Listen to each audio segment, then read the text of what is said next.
बल्ल बल्ल काम पाएर हामी 2 महिनापछि चाहिँ टक्क होइन निस्केको।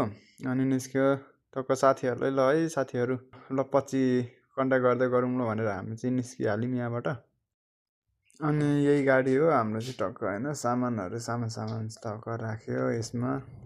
अनि कहाँ लान्छ केही थाहा भएन हामीलाई। टक्क गाडीबाट लाँदै थियो यो माथिल्लो बाटो लाग्यो। अनि यहाँबाट टक्क हामी त सर यस्तो छलिङ जाँदै थियौँ। अनि त्यहाँबाट होइन टक्कसँगले जाँदै थियौँ। त्यसपछि ओ माइला गड ठुलो ठुलो बिल्डिङ देखिदिरहेको। अनि नभन्दै आम्मा गाडी त कस्तो सुरुङभित्र लग्यो लाउन कहाँ पुग्यो के हो भन्दै थिएँ म होइन। अनि यसो याद आयो कि नेपालमा कहिले हुने होला यस्तो। अनि कुद्दै थियो अनि लाउन यस्तो गाडी कहिल्यै सुरुङ सकिँदैन, कहिले अँध्यारो आउँछ, कहिले बत्तीको लाइट आएको यार।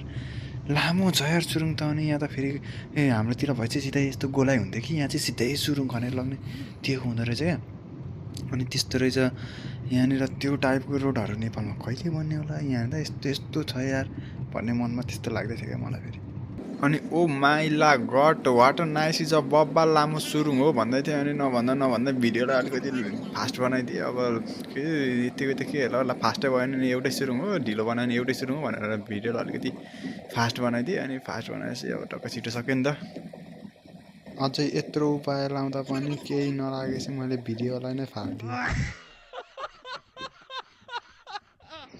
अनि यस्तो राम्रो भ्यूहरू हेर्दा हामी के गऱ्यौँ टक्क यहाँनिर बस पार्क आइपुग्यौँ। बस पार्क चाहिँ हामी ठ्याक्कै बेलुकीको 5 बजी पुगेको थियो। तर हामी जानुपर्ने बोर्डरुम जानको लागि यहाँबाट लगभग त्यस्तै 700 किलोमिटर टाढा छ। गाडीमा ठ्याक्कै 12 घन्टा लाग्छ चाहिँ भन्थ्यो, हामीलाई थाहा थिएन। अब 12 घन्टा 700 किलोमिटर भनेको त नजिक छैन, अब टाढा छ। हेरौँ कति बेला पुगिन्छ। हामीसँग पैसा थिएन टिकट काटेर पठाइदिने भनेको भएर 5 बजी आइपुग्यो। 10 बजेर 20 मिनटको टिकट काटिदिएको रहेछ। कुर्नु पऱ्यो 4-5 घन्टा कुर्दा आमा के गर्ने भयो नि त हामीलाई त। हामीसँग न इन्टरनेट न के कन्ट्याक्ट गराउने मान्छे केही पनि नभएको। फेरि दाइ हुनुहुन्थ्यो एउटा रुममा इस्तानबुलमा, त्यो दाइले पुरानो सिममा कल गर्ने भएर हामीलाई अलिक सजिलो भयो, धेरै सजिलो भयो नि। अनि त्यहाँबाट टिकट काटिदियो। फेरि हामी के गऱ्यौँ होला 54 नम्बरको भनेर हामी 6 नम्बरको रहेछ त्यो नम्बरमा डट पनि लेखिदिएको। तर 54 नम्बरमा बसेको पछि एउटा हाम्रो गाडी छुटिसकेछ 10-20को भनेर बस्यो। 10-20सम्म 54 नम्बरमा बस्यो, आउँदैन। अनि उता 6 नम्बरको हो कि क्या भनेर 6 नम्बरमा गयो, हो त्यहाँनिर हाम्रो गाडी छुटिसकेछ। पछि अर्को गाडीमा फेरि यो हो भनेर हामीलाई टक्क लगिदियो क्या। 10-20को टिकट भनेर 54 नम्बर यसरी बस्यो। गाडी सबै पारिनिर ऊ आएको तर 54 नम्बरमा के को गाडी आउँथ्यो। फेरि यता के लेखेको सबै भाषाहरू सबै टर्की भाषामा लेखेको, न इङ्ग्लिस बुझ्छ लेखेको छ, न कन्भर्ट गर्नलाई न नेट छ, कसैलाई माग्दा दिँदैन। कस्तो भयो कस्तो नि। ओ सेट एकदम सेट माइला गड भइदिइरहेको नि हामीलाई त।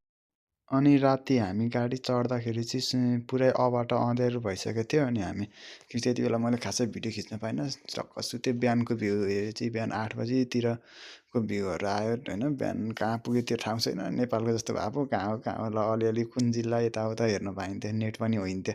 कहाँ आइपुग्यो नि यस्तरी खिचिदियो। अलिअलि खिचौँ न त बिहान भइसकेछ खिचिदिउँ भनेर सर आयो। माइला गड भ्यूहरू त राम्रो, माथितिर फिर्केहरू नि राम्रो देखिरहेको थियो। यस्तो फिर्केहरू मैले फिल्ममा देखेको फिर्केहरू चाहिँ त्यहाँनिर। अनि नेपालभन्दा ठुलो भिरहरू फिर्के नि राम्रो थियो फेरि। अनि टक्कै यो कहाँनिर पुगेको थियो, हाम्रो सैलुङको जस्तो डाँडा देख्दिरहेको, जङ्गल पनि देख्दिरहेको, पाखा भिरहरू पनि देख्दिरहेको। म यस्तो गाउँ कटेर जानुपर्ने हामी, ओ सेट भनेर हामी कहाँ पुग्यो कहाँ जाँदैछौँ भनेर लाग्दै थियो। अनि लास्टमा टक्क होइन यो डाँडाहरू देख्यो, यति रमाइलो नि देखेँ, नेपालको याद आइदिरहेको। त्यसपछि हामी जब समुद्रको किनारा हिँड्न थाल्यौँ तब चाहिँ अन्तिम चरणमा छौँ है हामी। लगभग गन्तव्यको अन्तिम चरणमा छौँ भन्दै थियो टक्क होइन। हामी बोर्डरुम आएर नि टक्क गाडी चढिसकेका थियौँ। हामीलाई 2-3 घन्टापछि गाडीमा ल्याएर गाडी चढाएर लग्यो। त्यसपछि हामी टक्क यो बस पार्कबाट हामी निस्क्यौँ बाहिर निस्क्यो टक्कसँगले हामी सहर आइपुग्यो। अर्को ठुलो सहर आइपुग्यो। यताको ठुलो सहर रहेछ बोर्डरुमको फेरि।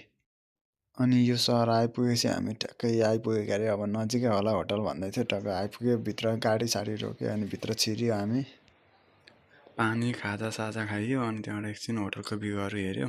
त्यहाँबाट सबैभन्दा नजिक होटलको भ्यू हेरिसकेपछि सबैभन्दा नजिक भयो हाम्रो घुम्ने ठाउँ। देखेँ नि समुद्रको छेउछेउ आज पनि समुद्रको छेउछेउ हिँडिरहेको छ घुम्नलाई